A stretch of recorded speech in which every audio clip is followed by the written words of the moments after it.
ಅಂದರೆ ನನ್ನೊಂದು I have to start with a history. ನಾನು ಆ್ಯಕ್ಚುಲಿ ಓದಿರೋದು SLC ಅಷ್ಟೇ. ಫಸ್ಟ್ ಪಿ ಯು ಹೋಗಿದ್ದೀನಿ ಕಾಲೇಜಿಗೆ, but second P U exam ಬರೆದಿಲ್ಲ ನಾನು. ಜಸ್ಟ್ SLC ಅಷ್ಟೇ. ಇದು ಗೊತ್ತಿಲ್ಲ ಅದು ಎಷ್ಟು ಮಟ್ಟಿಗೆ ಸರಿನೋ, ಹೆಂಗೆ ಇನ್ಸ್ಪೈರ್ ಆಗಿ ತೊಗೊಳ್ತಾರೆ ಗೊತ್ತಿಲ್ಲ. ನಮ್ಮ ತಂದೆಗೆ ನಾನು ಫೋನ್ ಮಾಡಿ ನಾನು ಮುಂದೆ ಓದಲ್ಲ ಅಂತ ಹೇಳಿದ್ದು. ನಮ್ಮ ತಂದೆ ಒರಿಸ್ಸಾದಲ್ಲಿದ್ದರು ಆವಾಗ. ಅವರಿಗೆ ನಾಳೆ ಎಕ್ಸಾಮ್ ಇದೆ, ಸೆಕೆಂಡ್ ಪಿ ಯು ಎಕ್ಸಾಮ್ ಇದೆ. ನಮ್ಮ ತಾಯಿನ ಎಬ್ಬಿಸ್ದೆ ನಾನು. ಎಬ್ಬಿಸ್ಬಿಟ್ಟು ನನಗೆ ಎಕ್ಸಾಮ್ ಬರೆಯೋಕ್ಕೆ ಅನ್ನಿಸ್ತಾ ಇಲ್ಲ ಅಂತಂದೆ. ಅವ್ರು ಬೆಳಗ್ಗೆ ನಿಮ್ಮ ಅಪ್ಪಾಜಿಗೆ ಹೇಳು ಅಂತಂದರು. ನಾನು ಫೋನ್ ಮಾಡಿ ನಮ್ಮ ತಂದೆಗೆ ಹೇಳಿದೆ ಇದನ್ನು.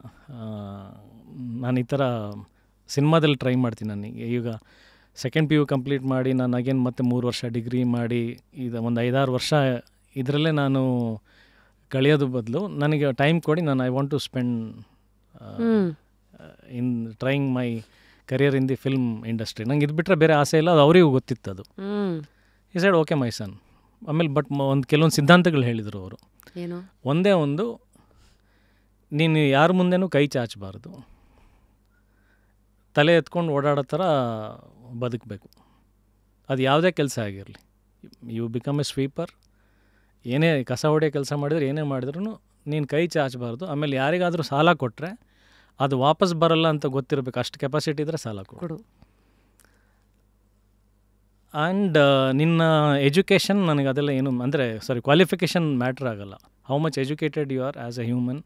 ಸೊಸೈಟಿನಲ್ಲಿ ನೀನು ಹೆಂಗೆ ಬದುಕ್ಬೋದು, ನಿನ್ನ ತಲೆ ಎತ್ಕೊಂಡು ತಲೆ ಬಾಗದೆ, ಇಷ್ಟೇ ನನಗೆ ಬೇಕಾಗಿರೋದು. ಅಂದರೆ ನಿಮ್ಮ ಮೌಲ್ಯಗಳ ಒಂದು ಎಜುಕೇಷನ್ ಸಿಸ್ಟಮ್ ಇದೆಯಲ್ಲ, ಅದು ನಿನ್ನನ್ನು ಕೊನೆವರೆಗೂ ಕಾಪಾಡುತ್ತೆ. ಓಕೆ, ಅಷ್ಟೇ ನನಗೆ ಬೇಕಾಗಿರೋದು. ನೀನು ಎಷ್ಟು ಪದವಿ ತೊಗೊಂಡು ಏನು ಡಿಗ್ರಿ ತೊಗೊಂಡು ನನಗೇನು ಮ್ಯಾಟ್ರ್ ಆಗಲ್ಲ. If you think you can survive with this, go ahead ಅಂದರು. This was my father. So then 1 ವರ್ಷ ಈ ಕಡೆ ಟ್ರೈ ಮಾಡಬೇಕಾದ್ರೆ ನನಗೊಂದು ಕ್ಯಾಡ್ಬರಿ ಚಾಕ್ಲೇಟ್ ಆ್ಯಡಿಗೆ ಆಫರ್ ಸಿಕ್ತು. ಅದು ಒಂದು 4 ದಿನ ಬಿಟ್ಟು ಶೂಟ್ ಇತ್ತದು. ಅದನ್ನು ನಮ್ಮ ತಂದೆಗೆ ಫೋನ್ ಮಾಡಿ ಹೇಳಿದ್ದೆ ನಾನು. That was the last I spoke with my father. Basaveshwara ನಗರದಲ್ಲೇ ನಂಗೆ ಇನ್ನೂ ಆ ಜಾಗ ನೆನಪಿದೆ. ಒಂದು ಬೇಕರಿ ಹೊರಗಡೆ ನಿಂತ್ಕೊಂಡು ಫೋನ್ ಮಾಡಿದೆ, ಅಪ್ಪಾಜಿ ಹಿಂಗೆ ಸಿಕ್ತು ಒಂದು ಆ್ಯಡ್ ಅಂತ. ಗಾಡ್ ಬ್ಲೆಸ್ ಯು ಮೈ ಸನ್, ಹಿಂಗೆಲ್ಲ ಒಳ್ಳೇದಾಗತ್ತೆ ಅಂತ ಇಟ್ಟರು. 2 ದಿನ ಆದಮೇಲೆ ಅವ್ರು ಇರಲಿಲ್ಲ. ನಾನು ಶೂಟಿಂಗಿಗೆ ಬರಬೇಕಾಗಿತ್ತು, but I came to Bangalore to receive his body. ಅಯ್ಯೋ, ಆಯಿತಾ. ಸೊ ಇದಾಗಿ ಏನಾಯಿತು, ಒಂದು 3-4 ತಿಂಗಳು ಬ್ರೇಕ್ ತೊಗೊಂಡೆ ನಾನು. ಅಂದರೆ ನಮ್ಮ ತಂದೆ ತೀರ್ಕೊಂಡಾದ್ಮೇಲೆ ಅಲ್ಲಿ ಆಬ್ವಿಯಸ್ಲಿ ಅಂದರೆ ಹಾಸ್ಪಿಟಲ್ನಲ್ಲೇ ಇರಬೇಕಾಯಿತು. ಮತ್ತೆ ತಿರ್ಗಾ ಟ್ರೈ ಮಾಡೋದಕ್ಕೆ ಅಂತ, ಅಂದರೆ ನಾವು ಕೂದಲೆಲ್ಲ ತೆಗೆದಿದ್ವಿ. ತಿರ್ಗಾ ಕೂದಲೆಲ್ಲ ಬಂದಮೇಲೆ ಮತ್ತೆ ನಾನು ಇಂಡಸ್ಟ್ರಿನಲ್ಲಿ ಓಡಾಟ ಟ್ರೈ ಮಾಡೋದೆಲ್ಲ ಸ್ಟಾರ್ಟ್ ಮಾಡಿದೆ.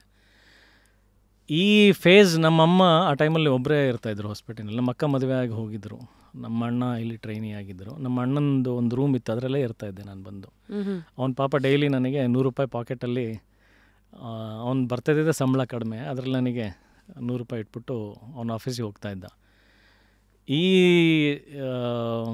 ಓಡಾಟ ಸ್ಟ್ರಗಲ್ ಎಲ್ಲ ಇದೆಯಲ್ಲ, ಇದು ನಮ್ಮ ಅಮ್ಮ ನಮ್ಮ ಅಣ್ಣ ಕಂಟಿನ್ಯೂ ಕಮ್ಯುನಿಕೇಷನಲ್ಲಿ ಇರೋರು. ಇವನು ಏನು ಮಾಡ್ತಾನೆ ಗೊತ್ತಿಲ್ಲ, ಬೆಳಗ್ಗೆ ಹೋಗ್ತಾನೆ, ರಾತ್ರಿ ಬರ್ತಾನೆ, ಏನು ನಡೀತಾ ಇದೆ ಗೊತ್ತಿಲ್ಲ. 1 ವರ್ಷ ಹಿಂಗೆ ಹೋಗ್ತಾಯಿದೆ. ಸೊ ನಮ್ಮಮ್ಮ ಫೋನ್ ಮಾಡಿ ರಿಕ್ವೆಸ್ಟ್ ಮಾಡಿದರು, ಸರಿ ನೀನು ಬಂದು ನಿನ್ನ ಅಟ್ಲೀಸ್ಟ್ ಒಂದು ಬೇಸಿಕ್ ಒಂದು ಕ್ವಾಲಿಫಿಕೇಷನ್ ಇಟ್ಕೊಂಡು, ನಿಮ್ಮ ಅಪ್ಪ ಹಂಗೇನೋ ಹೇಳಿದರು. ಬಟ್ ನನ್ನ ರಿಕ್ವೆಸ್ಟ್ ಇದು, ಒಂದು ಕ್ವಾಲಿಫಿಕೇಷನ್ ಅಂತ ಇಟ್ಕೊಂಡ್ರೆ, ಒಂದು ಡಿಗ್ರಿ ಅಂತ ಏನಾದರೂ ಇಟ್ಕೊಂಡ್ರೆ, ಒಂದು ವೇಳೆ ಇದು ವರ್ಕೌಟ್ ಆಗಿಲ್ಲ ಅಂದರೆ ಅಟ್ಲೀಸ್ಟ್ ನಿನ್ನ ಜೀವನ ನಡೆಸೋದಕ್ಕೆ ಏನಾದರೂ ಒಂದು ಕೆಲಸ, ಒಂದು ಜಾಬ್ ಅಂತಾದರೂ ಸಿಗುತ್ತೆ, ಒಂದು ಸೆಕ್ಯೂರ್ಡ್ ಲೈಫ್ ಇರುತ್ತೆ ಅಂತ. ಫೌಂಡೇಶನ್ ಆಗುತ್ತೆ. ಸರಿ, ನಮ್ಮ ತಂದೆ ಮಾತು ಹೆಂಗೆ ಕೇಳಿ ನಾನು ಈ ಕಡೆ ಬೆಂಗಳೂರಿಗೆ ಬಂದುಬಿಟ್ಟಿದ್ನೋ, ಅದೇ ಥರ ನಮ್ಮ ಅಮ್ಮನ ಮಾತು ಕೇಳಬೇಕಲ್ಲ. ಸೊ ಹಾಗಾಗಿ ನಾನು ಹೊಸಪೇಟೆ ಹೊರಟಕ್ಕೆ ರೆಡಿಯಾಗಿ ಹೊರಟಿದ್ದೆ. ಬಟ್ ಮನಸ್ಸಿತ್ತಲ್ಲ, ಅಂದರೆ ನಾನು ಆ್ಯಕ್ಟರೇ ಆಗಬೇಕು, ಬೆಂಗಳೂರಲ್ಲೇ ಏನಾದರೂ ಮಾಡಬೇಕು ಅಂತ. ಸೊ ಬಸ್ಸಲ್ಲಿ ಟ್ರಾವೆಲ್ ಮಾಡ್ತಾ ನಾನು ಬೇಜಾರಲ್ಲಿ ಅವತ್ತು ಫೋನ್ ಸ್ವಿಚ್ ಆಫ್ ಮಾಡಿದ್ದೆ. ಅವತ್ತು ನೋಕಿಯಾದ ಒಂದು ಇದು ಚಿಕ್ಕದೊಂದು ಕರೆಕ್ಟ್, ಅದರಲ್ಲಿ ಒಂದು ಸ್ನೇಕ್ ಗೇಮ್ ಬರೋದು.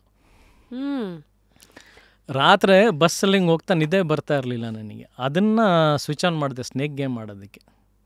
ಸ್ನೇಕ್ ಗೇಮ್ ಮಾಡಬೇಕಾದ್ರೆ ಚಿತ್ರದುರ್ಗ ಅದು ವಿ ಆರ್ ಎಲ್ದು ಒಂದು ಬಸ್ ಸ್ಟಾಪ್ ಮಧ್ಯದಲ್ಲಿ ಸ್ಟಾಪ್ ಆಗೋದು. ಅಲ್ಲಿ ಗೇಮ್ ಮಾಡಬೇಕಾದ್ರೆ ಒಂದು 2-3 ಫೋನ್ ಕಂಟಿನ್ಯೂಸ್ಲಿ ಬರ್ತಾಯಿದೆ. ಅದನ್ನು ಕಟ್ ಮಾಡ್ತಾಯಿದ್ದೀನಿ. ಮತ್ತೆ ರಿಂಗ್ ಆಯಿತು. ಯಾರು ಇವ್ರು ಮಿಡ್ ನೈಟಿಂಗ್ ಫೋನ್ ಮಾಡ್ತಾರಲ್ಲ ಎತ್ತಿದ್ರೆ, ರೇ ಎಷ್ಟು ಸಲ ರೀ ನಿಮಗೆ ಫೋನ್ ಮಾಡೋದು, ಅಲ್ಲಿ ಪ್ರೇಮ್ ಸರ್ ಟ್ರೈ ಮಾಡ್ತಾ ಇದ್ದಾರೆ ನಿಮಗೆ ಫೋನ್, ನೀವು ಯಾರನ್ನ ಚಂದ್ರು ಅಂತ, ಅವ್ರ ಜೊತೆ ಒಬ್ಬರು DC ಚಂದ್ರು ಅಂತ ಇರ್ತಾರೆ ಅವರು. ನಾಳೆ ಪ್ರೇಮ್ ಅವ್ರು ಕರೀತಿದ್ದಾರೆ ಬನ್ನಿರಿ ಅಂತ ಕಟ್ ಮಾಡಿಬಿಟ್ರು ಅವರು. ನಾವು I know who is Prem. ಈಗ ಇದು ಬಸ್ ಇಲ್ಲಿದೆ, ವಾಪಸ್ ಹೋಗ್ಬೇಕಾ ಹೊಸ್ಪೇಟೆ ಕಂಟಿನ್ಯೂ ಮಾಡಬೇಕಾ, ಬ್ಯಾಗ್ ಹಾಕ್ಕೊಂಡೆ ಇಳಿದೆ. ಸರ್ ಬೆಂಗಳೂರು ಬಸ್ ಅದು ಹೋಗ್ತಾ ಇದೆ ನೋಡಿ ಅಂದರು. ವಾಪಸ್ ಬೆಂಗಳೂರು ಚಿತ್ರದುರ್ಗ ಟು ವಾಪಸ್ Bengaluru to next day I am in the office of prime in front of him. That's how excuse me happen.